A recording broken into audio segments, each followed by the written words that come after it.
Bismillahirrahmanirrahim. Assalamualaikum warahmatullahi wabarakatuh. Alhamdulillah wa kafa. Wassalatu wassalamu ala nabiyil mustafa wa ala alihi wa ashabihi wa man ihtada. Asyhadu an la ilaha illallah wa asyhadu anna Muhammadan abduhu wa rasuluhu la nabiyya ba'dahu. Allahumma salli wa sallim wa barik wa karrim wa alim ala sayyidina Muhammadin wa ala alihi wa ashabihi wa man tabi'ahum bi ihsan ila yaumiddin. Amma ba'd. Faqad qala Allah ta'ala fi kitabihil karim, a'udzu billahi minasy syaithanir rajim.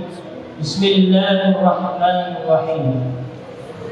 Inna nahnu nazzalna dzikra wa inna lahu lahafizun. Wa qala aidan wa rattilil qur'ana tartila. Shadaqallahu al-azim. Wa qala Rasulullah sallallahu alaihi wasallam, khairukum man ta'allama al-Qur'an wa 'allamahu. Wa qala aidan iqra'ul Qur'an wa innahu ya'ti yawmal qiyamati syafi'an li ashabihi. Sadaqah Rasulullah sallallahu alaihi wasallam.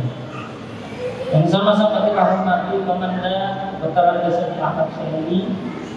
Sama-sama kita hormati pula Al-Ustaz Veteran Dasar Ahmad Taufi dan juga Ustaz Tudori serta para asatidz, para hujjaj yang dimuliakan Allah Subhanahu wa taala. Segala puji hanyalah milik Allah Subhanahu wa taala yang telah memberikan limpahan-limpahnya kepada kita semua, sehingga kita bisa hadir di dalam pelaksanaan ibadah sholat tarawih di malam ke-19 ini. Itu adalah karena taufik dan juga hidayahnya Allah Subhanahu wa taala yang Allah berikan kepada kita semua. Bukanlah karena kekuatan yang kita miliki, bukanlah karena stamina kuat yang kita miliki, tetapi semua adalah karena Allah Subhanahu wa taala yang telah memberikan limpahan nikmatnya kepada kita berupa hidayah untuk bisa melaksanakan sholat berjamaah di masjid yang kita cintai ini. Termasuk juga dengan kita di dalam majelis ilmu ini, kita niatkan semata-mata untuk kita bisa mendapatkan pahala dan juga keberkahan di dalam kita menuntut ilmu, sehingga dengan demikian kita sudah bisa mendapatkan limpahan pahala oleh Allah Subhanahu wa taala di dalam bulan Ramadan ini, di mana ketika kita berada di dalam bulan Ramadan, Allah limpahkan karunia-Nya 2 kali lipat kepada kita semua. Salawat dan salam kepada baginda Nabi kita Muhammad sallallahu alaihi wasallam. Uswatun hasanah, contoh dan suri tauladan yang mudah-mudahan kita sebagai umat dari baginda Nabi sallallahu alaihi wasallam mendapatkan syafaatnya nanti di yaumul akhir. Dan sama-sama kita hormati pula Al-Ustaz Haji Bahya Ishaq Motoan sebagai hadir. Nah, hadirin yang dimuliakan Allah Subhanahu wa taala. Tema kita di kesempatan malam hari ini adalah bagaimana kita kembali kepada Al-Qur'an. Back to Al-Qur'an. Saya ingin menasehati diri saya pribadi dan juga saya ingin mengajak kepada jemaah sekalian, mari kita kembali kepada Al-Qur'an. Ada 3 hal mendasar yang mudah-mudahan ini bisa menjadi penerang buat kita semua, menjadi semangat buat kita semua di dalam kita kembali kepada Al-Qur'an. Yang pertama, jemaah sekalian yang dimuliakan Allah Subhanahu wa taala, bahwa Al-Qur'an adalah kalamullah. Al-Qur'an adalah firman-Nya Allah Subhanahu wa taala. Al-Qur'an adalah perkataan-Nya Allah Subhanahu wa taala yang Allah Subhanahu wa taala turunkan kepada malaikat Jibril. Dari Jibril disampaikan kepada baginda Nabi sallallahu alaihi wasallam, dan kemudian disampaikan kepada para sahabat beliau. Ada 5 orang yang menjadi tulang punggung Rasulullah sallallahu alaihi wasallam di dalam mempelajari Al-Qur'an. Abdullah bin Mas'ud, Zaid bin Sabit, Utsman, Ali, dan kemudian Ubay bin Ka'ab. Ada 5 orang yang Rasulullah SAW menjadikan mereka sebagai penyampai untuk kemudian para sahabat Rasulullah SAW mempelajari Al-Quran ini sendiri. Jemaah sekalian yang dimuliakan Allah, kalau kita berbicara tentang Al-Quran, maka sesungguhnya kita harus memahami betul bahwa Al-Quran adalah mukjizat yang terbesar yang Allah Subhanahu wa taala turunkan. Yang ketika kita berbicara tentang mukjizat itu, maka sesungguhnya mukjizat yang disampaikan kepada para nabi dan rasul hanyalah dialami oleh nabi dan rasul pada saat itu saja. Seperti Nabi Musa alaihissalam bisa membelah laut. Nabi kita Muhammad sallallahu alaihi wasallam juga demikian. Ada beberapa mukjizat yang beliau miliki yang kemudian hanya terjadi pada saat itu saja. Tapi ketika kita berbicara tentang Al-Quran, maka sesungguhnya Al-Quran adalah mukjizat yang sampai hari ini masih terus ada kemukjizatan. Kita bisa melihat begitu banyak hal yang tercantum di dalam Al-Quran yang kemudian terbukti pada hari ini. Hadirin yang dimuliakan Allah Subhanahu wa taala. Jadi ketika kita berbicara tentang kalam Allah, firman Allah Subhanahu wa taala, maka satu hal yang harus benar-benar menjadi komitmen kita, hal yang benar-benar harus menjadi bagian dari kehidupan kita, adalah bagaimana kita meyakini dengan sepenuhnya. Sekali lagi saya sampaikan, kita sebagai seorang muslim harus mengimani, meyakini dengan sepenuhnya bahwa apa yang ada di dalam Al-Quran adalah benar-benar perkataannya Allah Subhanahu wa taala. Jadi jangan sampai ketika kita berbicara tentang Al-Quran, banyak hal yang kemudian kita lakukan tentang apa-apa yang ada di dalam Al-Quran itu sendiri. Hadirin yang dimuliakan Allah Subhanahu wa taala. Yang kedua, bahwa sesungguhnya Al-Quran adalah hal yang membuat sesuatu yang lain itu menjadi mulia. Kenapa? Setiap apapun yang berhubungan dengan Al-Quran, pasti Allah Subhanahu wa taala muliakan. Apapun itu. Kertas putih yang ketika kita tuliskan dengan sesuatu yang tidak bermakna, hanya tulisan biasa saja, maka dia tidak akan menjadi mulia. Kita buang itu ke tempat sampah, kita robek, kita injak-injak, bahkan kita jadikan bungkus nasi dan lain sebagainya. Tapi ketika kita berbicara tentang kertas putih yang di dalamnya tertulis ayat-ayat Al-Quran, maka sesungguhnya kertas putih itu kemudian akan menjadi mulia.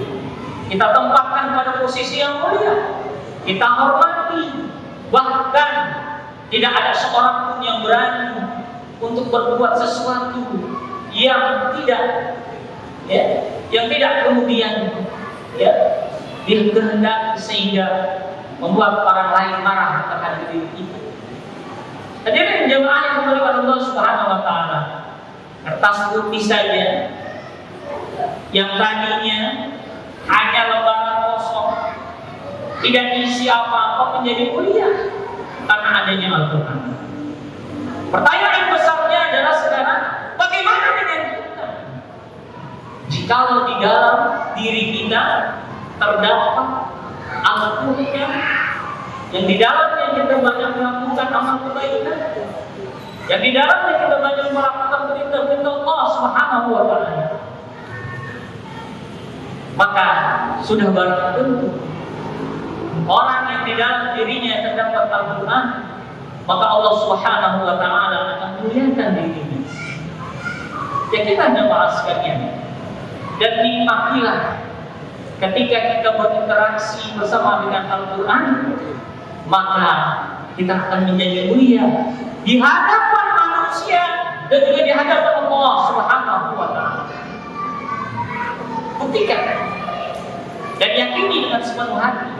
Terlebih jikalau kita sampai memiliki hafalan 30 juz, kalaupun tidak 30 juz, 1 juz, di juz yang terakhir, di juz 30, setidak-tidaknya kita menghafalnya, sehingga dengan demikian ada di dalam diri kita Al-Quran itu, yang mudah-mudahan nanti ketika di yaumul akhir Allah Subhanahu wa Ta'ala memberikan keutamaan kepada kita semua. Sebagaimana sabda Rasulullah sallallahu alaihi wasallam, "Iqra'ul Qur'an wa innahu ya'ti yaumil qiyamati syafi'an lil ashabi."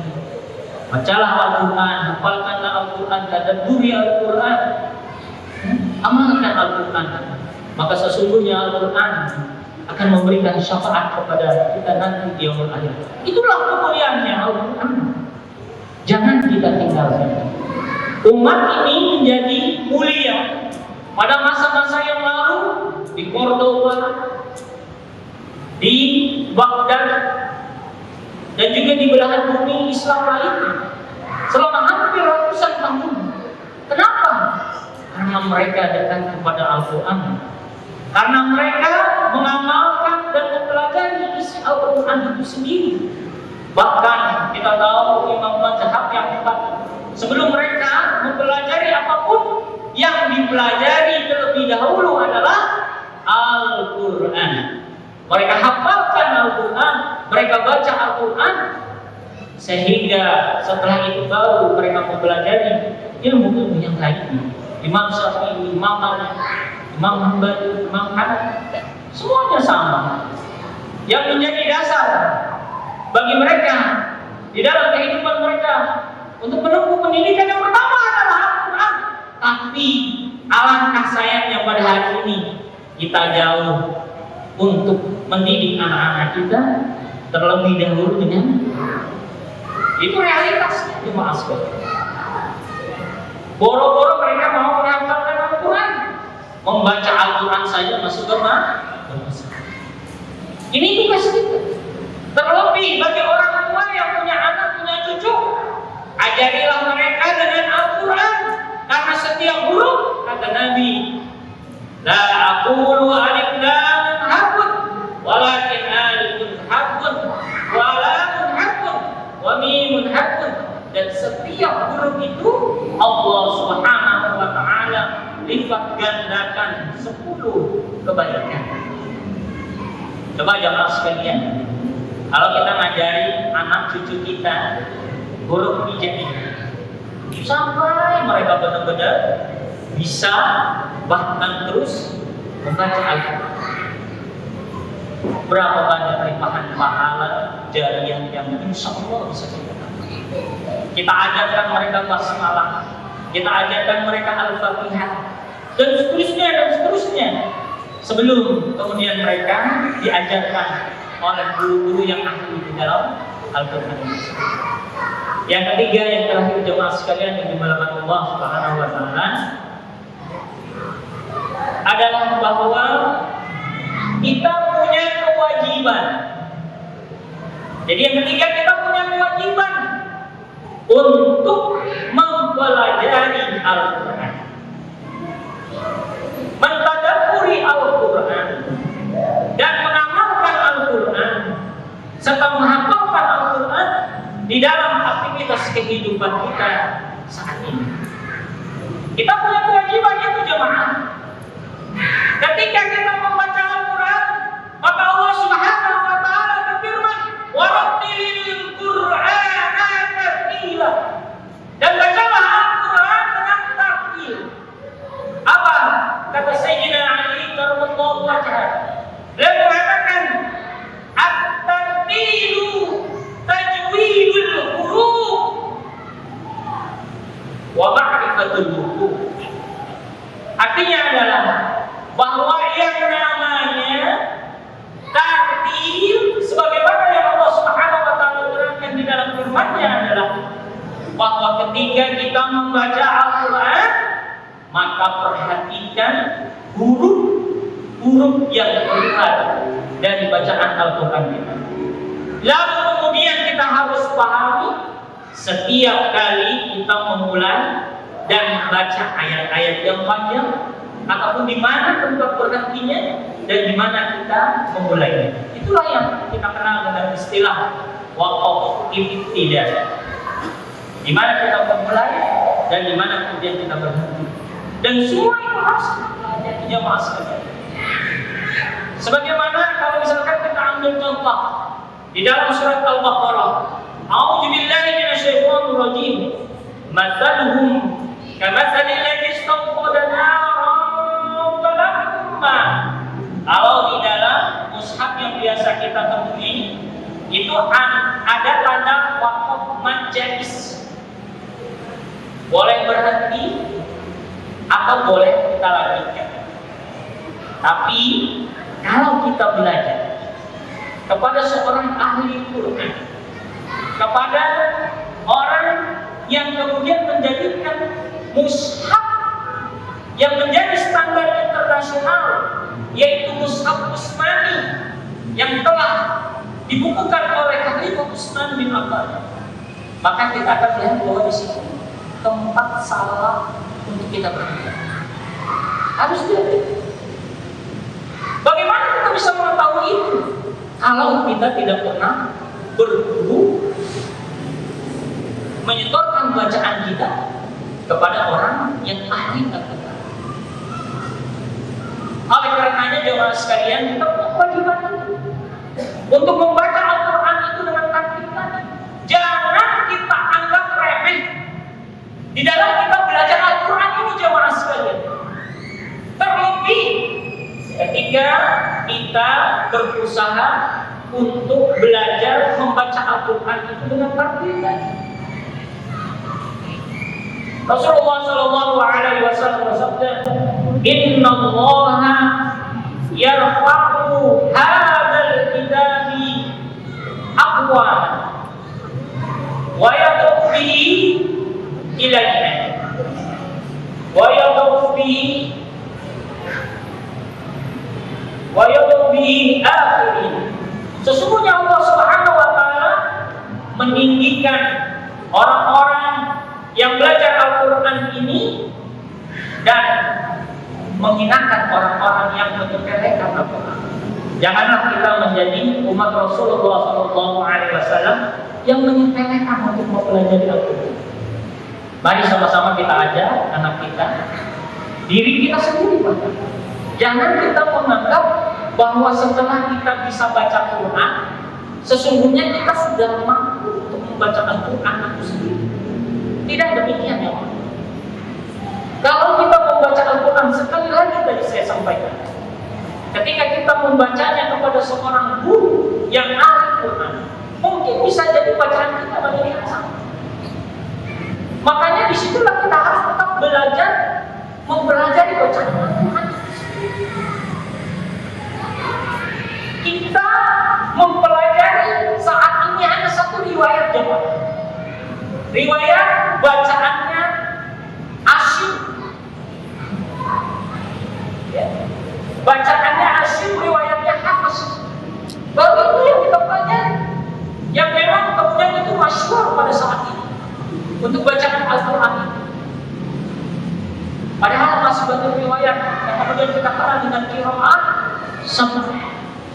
Itu baru satu riwayat jemaah, tapi kita sendiri nggak mau pelajarinya. Coba bayangkan. Apakah kemudian kita termasuk orang-orang yang Allah Subhanahu wa taala tinggikan nanti dengan Al-Quran? Di sini, di masjid ini kita belajar tafsir bersama guru kita, Kiai Haji Khairuddin Al-Fas.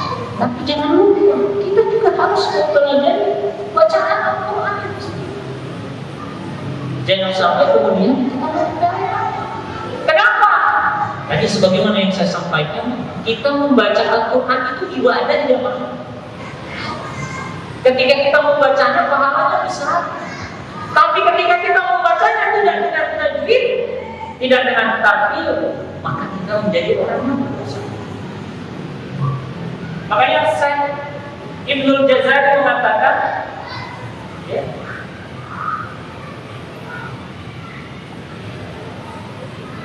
sesungguhnya ketika kita membaca Al-Quran itu haruslah dengan tajwid. Ketika kita membacanya tidak dengan tajwid, kata Imam Ibnul Jazari, maka kita berdosa. Sabarlah. Maka mulai hari ini saya ingin mengajar, ini ada beberapa guru kita yang mengajarkan Al-Quran. Mari sama-sama kita mulai untuk memperbaiki bacaan Al-Quran kita, tahsin Al-Quran kita, dan kembali kepada mushaf yang ada di sini. Jamaah sekalian, saya ingin mengajak di kesempatan malam ini, mari kita mempelajari mushaf yang ada di sini. Bukan berarti mushaf-mushaf yang ada pada hari ini salah, bukan.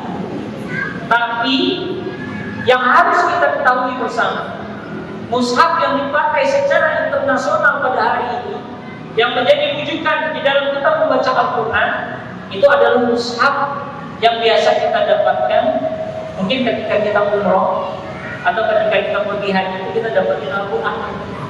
Atau mushaf-mushaf terbitan dari Mesir, yang memang mereka, ya, menerbitkan Quran itu tidak sebagaimana di negeri kita, banyak, terlalu banyak gitu. Bahkan berusaha untuk distandarisasi. Padahal sesungguhnya mushaf yang opsi itu sudah ada dan dipakai secara terus-menerus sampai dengan hari ini. Yang sesungguhnya menurut para ulama, kita tidak boleh kemudian tidak menggunakan mushaf yang asli tadi, yang kita kenal dengan mushaf Utsmani. Ya, entah terbitannya dari Mesir ya dari Arab Saudi, kita bisa gunakan. Dan di sana juga kita harus mempelajari, karena ada tanda baca, ada hal-hal yang memang harus kita pelajari ketika kita membaca mushaf tersebut.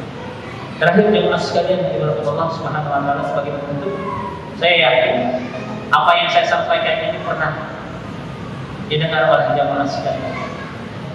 Tapi satu hal yang saya minta kepada Allah Subhanahu wa taala adalah apa yang saya sampaikan ini mudah-mudahan bisa menentukan, bisa memberikan cahaya penerangan kepada kita untuk kemudian kembali kepada Al-Quran, kembali kepada Al-Quran untuk kemudian kita pelajari bacaan, kembali kepada Al-Quran untuk kemudian kita tadabbur, kita amalkan apa-apa yang ada di dalam Al-Quran itu sendiri. Ya Rabbi, nawwir qulubana bil Qur'anil jalan, waftah lana bidarsi aw qira'atin qur'an. Allah, mudah-mudahan kita semua bisa kembali mendapat cahaya Al-Quran, bisa mendapatkan penerangan dari Al-Quran, sehingga Al-Quran bisa menjadi syafaat nanti yaumul akhir untuk kita semua. Karena selain daripada syafaat dari baginda Nabi Sallallahu Alaihi Wasallam adalah syafaatnya Al-Quran yang kita baca, kita pelajari.